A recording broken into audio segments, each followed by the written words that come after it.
This is not a story about Amazon. This is not a story about bad management. This is not even really a story about toys. This is a story about three firms that bought one of the most beloved brands in American history, loaded it with $5 billion of debt, paid themselves $500 million in fees, and then walked away rich while 33,000 workers lost everything. Toys R Us did not have to die. It was killed.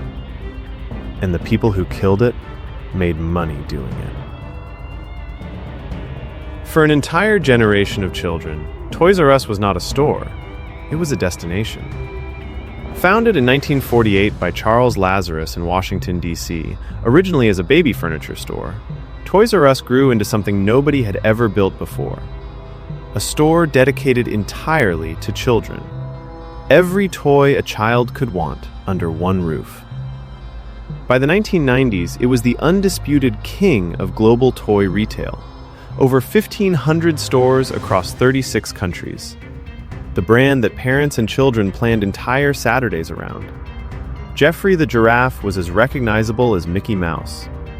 The company was not just surviving, it was generating $11 billion in annual revenue as late as 2016, representing roughly 1/5 of all toy sales in the entire United States. One company, 1/5 of an entire industry. But by June 2018, every single store in the United States was closed. Every one. And the story of how that happened is one of the most important business stories of the last 50 years. Because it tells you exactly how a perfectly functioning company can be taken apart from the inside while its owners get paid at every step of the way. In 2005, three firms decided they wanted Toys R Us: Bain Capital, KKR, Vornado Realty Trust. These were not toy companies. These were not retailers. These were private equity firms, specialist financial organizations whose business model involves buying companies, restructuring them, and selling them at a profit. The deal they struck was worth $6.6 billion. But here is the detail that changes everything. Of that $6.6 billion, Bain, KKR, and Vornado only put in $1.3 billion of their own money. The remaining $5 billion? They borrowed it. That is not unusual in private equity. The technique is called a leveraged buyout. You borrow most of the purchase price. You use the company's own assets as collateral. But here is the part that is not widely understood. Under the terms of this deal, the $5 billion in debt was not placed on the balance sheets of Bain, KKR, or Vornado. It was placed directly onto the balance sheet of Toys R Us. Think about what that means. A toy company that had been operating for 57 years woke up the morning after this deal with $5 billion of debt it had not chosen, had not accumulated, and was now solely responsible for repaying. One writer described it perfectly. Imagine someone taking out a mortgage to buy your house, and then forcing you to make the monthly payments. That is exactly what happened to Toys R Us. From 2005 onward, Toys R Us was spending $400 million every single year in interest payments alone. Not on stores, not on staff, not on technology, just on the cost of the debt that three firms had loaded onto its balance sheet. And while the company bled $400 million a year in interest, Bain, KKR, and Vornado were collecting. According to bankruptcy filings, the three firms extracted $470 million in management fees, advisory fees, and interest payments from Toys R Us over the years they owned it. Fees for services the company's own lawyers later described as having made no sense on their face, because Toys R Us was simultaneously paying tens of millions to outside consultants like McKinsey and AlixPartners for the actual business advice it needed. It was paying its owners to own it, while also paying consultants to advise it, while also paying $400 million a year in interest on debt it never chose to take on.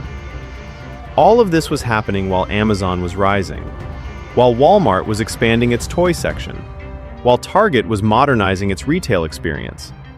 The executives at Toys R Us knew they needed to compete. They understood digital commerce was the future.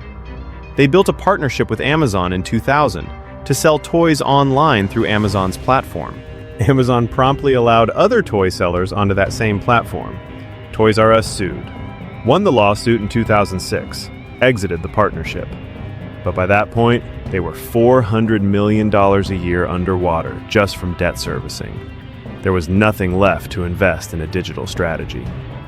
The company spent more servicing private equity debt every year than it spent on its entire e-commerce and technology operation. It was not that Toys R Us didn't see the future. It was that its owners had made sure it couldn't afford to get there. By 2017, the weight had become impossible to carry. In September 2017, Toys R Us filed for Chapter 11 bankruptcy protection, disclosing $7.9 billion in total debt against $6.6 billion in assets. The company hoped to restructure, to survive, to find a path forward. But the distressed debt holders, hedge funds that had bought up the company's toxic debt at a discount, used their leverage to reject every restructuring offer. They pushed for total liquidation instead. And so, in June 2018, the last Toys R Us in the United States closed its doors. 33,000 people lost their jobs. Many of them had worked there for decades. And when they asked about severance, the money legally owed to workers when a company closes, they were told there was nothing left. Bain, KKR, and Vornado had already collected their fees, every year. While the company was deteriorating, while the shelves were aging, while the technology gap was widening, the private equity firms walked away. The lawyers walked away. Kirkland & Ellis collected $56 million in legal fees during the bankruptcy proceedings alone. The workers were left with $34. That is not a typo. After enormous public pressure and a letter-writing campaign that gathered over 50,000 signatures, KKR and Bain Capital eventually agreed to contribute $20 million to a hardship fund for former employees. Part-time workers received approximately $34 each. Full-time workers received approximately $60 each. After decades of service, the workers had asked for $75 million in severance, the amount they were legally owed. They received $20 million, split between 33,000 people. While the firms that destroyed the company kept the $470 million in fees they had collected during the years they owned it. Here's what is important to understand, and what makes this story about far more than just a toy store. Bain Capital, KKR, and Vornado did not do anything illegal. Every part of what they did was permitted under the rules of leveraged buyout finance as they existed in 2005. And that is exactly the point. The private equity playbook works like this. You identify a company with strong brand value and stable cash flows. You buy it using mostly borrowed money. You load the debt onto the company. You collect management fees while you own it. You try to sell it at a profit. If the company survives, you make extraordinary returns. If the company fails, the debt dies with it.